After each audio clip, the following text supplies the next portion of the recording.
La matanza de trabajadores del 15 de noviembre de 1922 sigue concitando cada día el interés y la recordación de los ecuatorianos. El considerado bautismo de sangre de la clase obrera ecuatoriana tuvo su génesis en octubre de ese año, cuando los trabajadores ferroviarios inician una huelga en sus instalaciones de Durán, demandando mejores condiciones de trabajo, igual que mejores salarios. Estas reivindicaciones son tomadas por sectores sindicalizados de la ciudad de Guayaquil, representados especialmente por los obreros de la empresa de luz y fuerza eléctrica o los transportistas de carros urbanos, y también los obreros del astillero, que plegaron a la huelga el día 7 de noviembre. Entre los puntos que destacaban en la plataforma de lucha se contaban el aumento de los salarios, la aplicación de la ley de la jornada de 8 horas laborables, expedida en el año de 1916, y el aviso en caso de despido con 30 días de anticipación, entre otras reivindicaciones laborales. Para el 13 de noviembre, la huelga se convierte en general, siendo la paralización total en la ciudad de Guayaquil, lo que conlleva incluso a que se realicen cortes de luz y se impida la circulación de periódicos. Los acontecimientos se precipitarían llegando a el saldo trágico de la jornada del 15 de noviembre. El número de víctimas no se ha podido establecer con certeza. El gobierno de José Luis Tamayo menciona 10 muertos y 70 heridos. En cambio, los sectores obreros hablan de 90 muertos y 300 heridos. La cifra ha ido variando con el paso del tiempo y con las nuevas investigaciones que se han realizado sobre el tema. ¿Quiénes eran las autoridades de la época y que fueron responsables de la masacre aquí en la ciudad de Guayaquil? En el año de 1922 era presidente de la República del Ecuador el señor José Luis Tamayo. El jefe de la zona militar de Guayaquil y encargado de la represión en contra de los trabajadores fue el general Enrique Barriga. Mientras, el representante político del gobierno y gobernador de la provincia del Guayas fue el señor Enrique Parea. ¿Qué organizaciones estaban atrás del movimiento huelguístico? Estas organizaciones eran la Confederación Obrera del Guayas, creada a principios del siglo XX y que era de tendencia liberal. Su creador o fundador fue el cubano Miguel Albuquerque, de tendencias liberales y simpatizante del general Eloy Alfaro. Luego tenemos la Federación Regional de Trabajadores del Ecuador, organización gremial de tendencia de izquierda con una orientación netamente anarquista.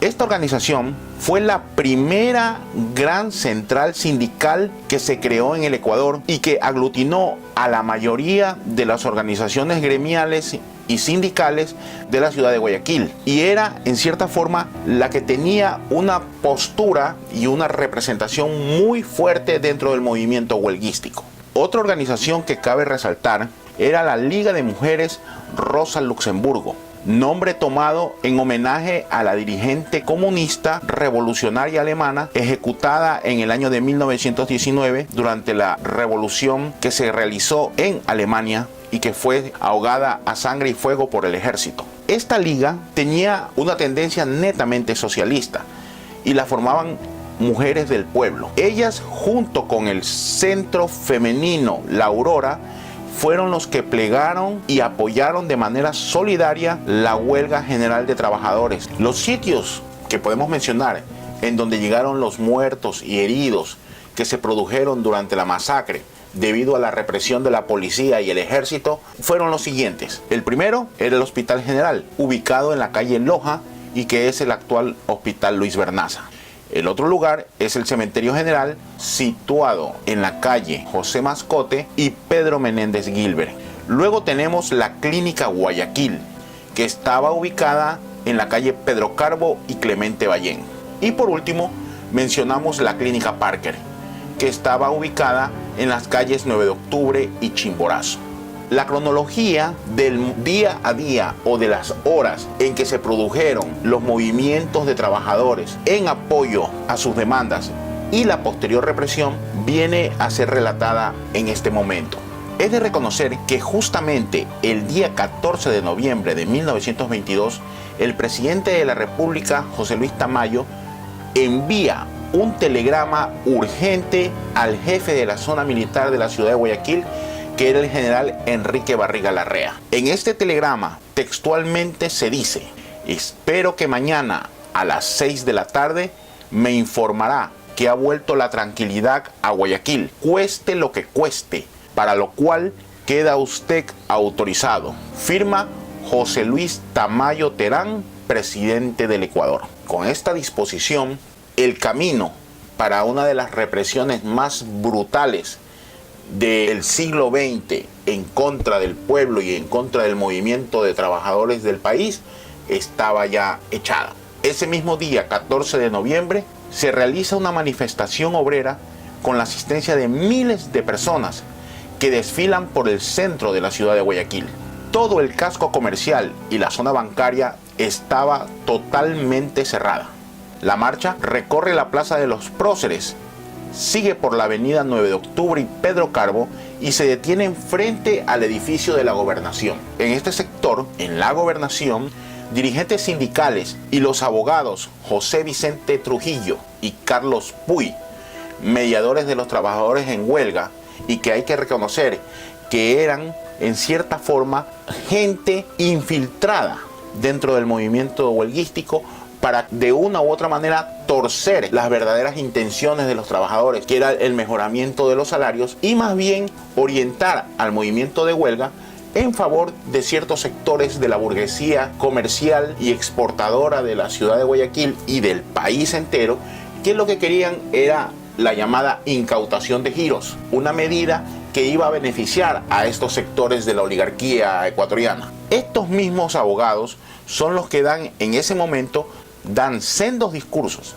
pidiendo al gobierno el cumplimiento del pliego de peticiones que incluían las reformas laborales, las salariales y la reivindicación de los sectores pudientes de la burguesía ecuatoriana, la llamada ley de incautación de giros. Posterior a eso, la marcha de los trabajadores recorre las calles Pedro Carbo hasta la calle Colón, siguiendo a la calle Pichincha, luego a Rocafuerte, hasta llegar a la Plaza Colón, donde se retiraron en perfecto orden. ¿Qué pasó luego el 15 de noviembre? En espera de la decisión del gobierno, los manifestantes realizan una marcha a las 2:30 de la tarde, donde asisten más de 5.000 personas. Los trabajadores avanzan hasta la Clínica Guayaquil, donde están los abogados mediadores, en donde se pide y logra la liberación por parte del gobernador Enrique Pareja de varios obreros que estaban detenidos.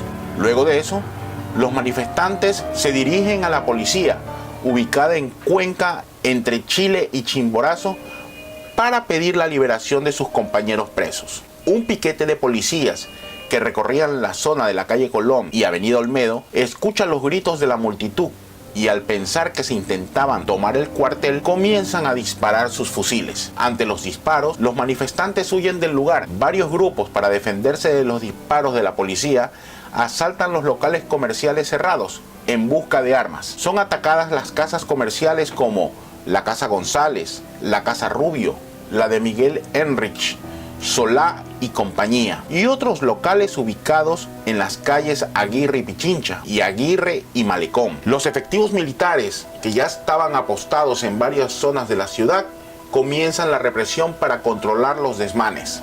Grupos de manifestantes, al ver la represión a que eran sometidos sus compañeros, atacan una mesa electoral ubicada en Pedro Carbo entre Luzurraga y Chiriboga, en donde efectivos policiales a punta de bala repelen el ataque. A pesar de esto, la marcha sigue hasta las alturas de la calle Eloy Alfaro, donde también es repelida por efectivos del Cuerpo de Cazadores de los Ríos.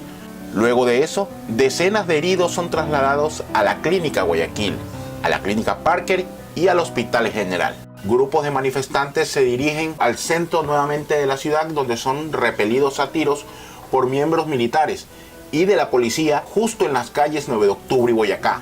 Varias personas también resultan heridas en las calles 9 de Octubre y Escobedo, y también en Chile y Avenida Olmedo. En altas horas de la noche, Después de intensos enfrentamientos, la ciudad volvía a la calma. El general Enrique Barriga, jefe de zona, informó al presidente Tamayo que el orden se había restablecido en Guayaquil y que una supuesta amenaza bolchevique había sido destruida.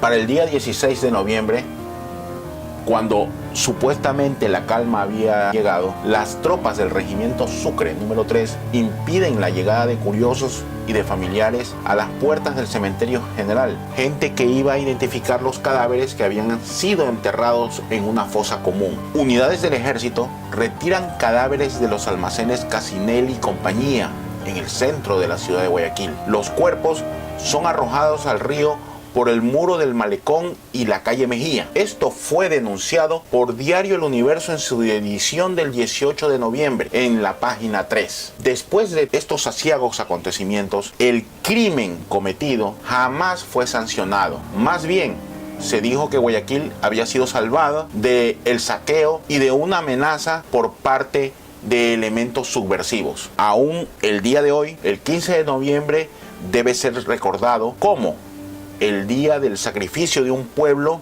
y el bautizo de sangre de la clase trabajadora del Ecuador. Volveremos en una próxima ocasión con una nueva cápsula.